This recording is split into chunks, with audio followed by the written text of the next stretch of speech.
el subtítulo de la encíclica es La fraternidad universal y la amistad social. Entonces, en ese sentido, casi toda la encíclica va hacia este tema, que es la fraternidad universal. Entonces, voy a decir algunos elementos también puntuales para describir lo que es la fraternidad universal en la concepción del Papa Francisco según esta encíclica, solamente esta encíclica, Fratelli Tutti. Y parto desde el primer punto. Entonces, para dar el significado del concepto de fraternidad en esta encíclica, hay que decir, se habla de la fraternidad universal. Fraternidad universal.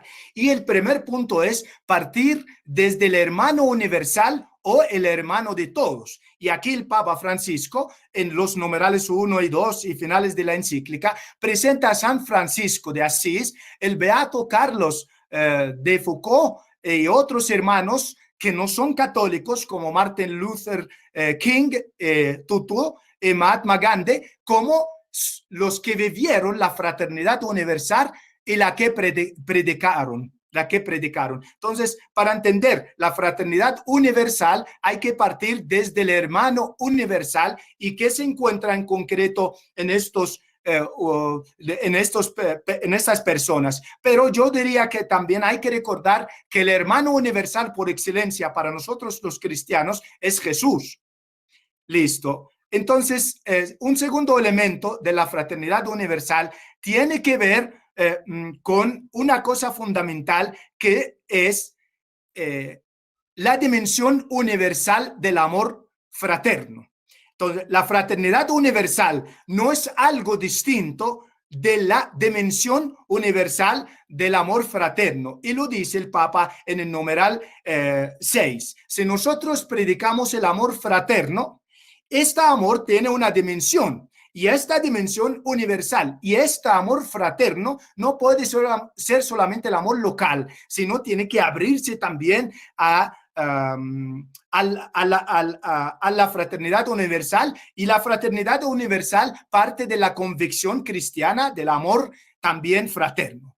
Hay una cosa negativa para entender la fraternidad universal, que es los fanatismos y las redes de la violencia verbal a través de Internet y de los diversos foros y espacios de intercambio digital son realmente hoy una muestra de la falta de esta fraternidad universal. Entonces, si queremos, esto lo dice el Papa en numeral 46, si queremos entender el contrario del concepto de fraternidad universal, miramos los fanatismos y las redes de violencias verbales que están por Internet. Pero la fraternidad universal tiene algo positivo, y esto otro elemento, para que ofrece a la libertad y a la igualdad. Es decir, es verdad, libertad e igualdad son presupuestos para la fraternidad, pero la fraternidad también agrega algo a la libertad y algo a la igualdad. ¿Pero cuándo? Y aquí es la pregunta. ¿Cuándo esta fraternidad universal está traducida en una educación para la fraternidad? Y esto lo dice el Papa en el numeral 103. Hay otro elemento conectado con eso, y es la dignidad humana es el fundamento de la amistad social y de la fraternidad universal. Hay un reconocimiento básico, esencial, para caminar hacia la amistad social y la fraternidad universal. Lo dice el Papa Francisco. Esto es la dignidad humana. No olvidamos que este fundamento es un principio de la doctrina social de la Iglesia. La fraternidad universal, y también es otro elemento, tiene que ver y necesita tanto lo global y lo local. Entonces no puede ser, por ser fraternidad universal, yo amo solamente el lejano y me olvido de lo cercano, o amo solamente a los que están cerca y me olvido de lo universal. ¿Por qué?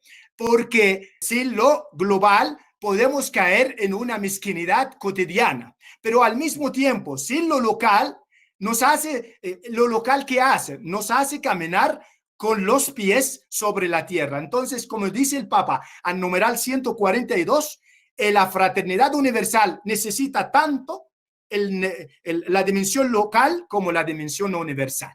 Otro elemento que para mí es de gran trascendencia es que la verdadera caridad el verdadero amor tiene un realismo.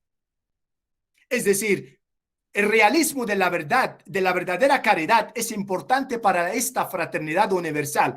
La mística de la fraternidad es algo bueno, como el ejemplo del buen samaritano, pero esto es fundamental. El Papa necesita también mover la organización mundial hacia la fraternidad universal. No es suficiente la mística de la fraternidad, el amor entre uno y el otro. Necesitamos también una organización mundial que garantice, como dice el Papa en numeral 165, que sea eficiente para ayudar a resolver los problemas acuciantes de los abandonados que sufren y mueren en los países pobres. Y allí habla de los poetas sociales, que ellos no solamente hacen hacia los pobres, tienen que ser con los pobres y desde los pobres. Eso es lo que hacen los poetas sociales, que es necesario. Y allí, para cerrar finalmente este punto, la fraternidad universal y la paz social, la amistad social, necesita una buena política. Todo el capítulo 5 nos habla de la figura del político como un hacedor, como servidor. La palabra política hoy es una mala palabra, pero el Papa lo sabe, pero hace una pregunta retórica, una pregunta retórica. ¿Puede funcionar el mundo sin política? ¿Puede haber un camino eficaz hacia la fraternidad universal y la paz social sin una política? Y entonces el Papa dice no. Pero ¿cuál es la política? La mejor política, que está en el capítulo 5, y desde allí el Papa empieza a hablar de una caridad social y política, y dice que es un grado muy alto, y la política es una altísima vocación, es una de las formas más preciosas de la caridad. Entonces, la fraternidad universal no es una cosa intimista, una cosa en la persona por dentro solo, como mística de la fraternidad. Es también un empeño que se ejercita a nivel político y social, y por tanto es un ejercicio supremo de la caridad. Y allí las religiones juegan un papel importante, porque precisamente el capítulo 8 está dedicado a las religiones en cuanto que son al servicio de esta fraternidad universal. Para uno dice, todo esto parece no religioso. ¿Dónde está lo religioso? El Papa dice que esta fraternidad universal, además de ser una dimensión universal del amor fraterno, además de ser un ejercicio de la caridad, incluso a nivel social político, esta fraternidad universal tiene que ver con el Dios creador y Padre. El Dios creador y Padre, porque los creyentes pensamos, dice el Papa, que sin esta apertura al Dios creador, al Dios Padre, no hay lazos, no hay razones sólidas, estables para el llamado a la fraternidad. Y de hecho, dice que la Iglesia está al servicio, de hecho, de esto, ¿no?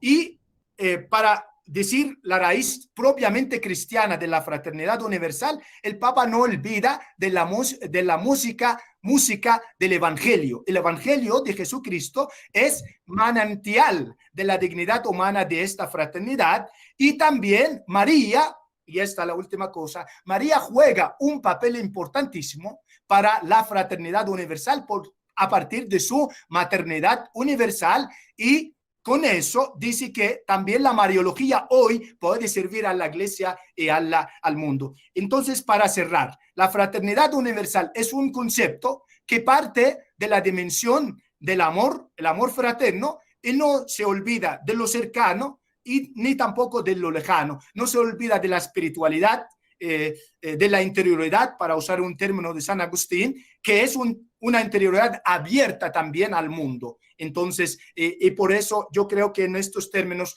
podemos pensar la fraternidad universal.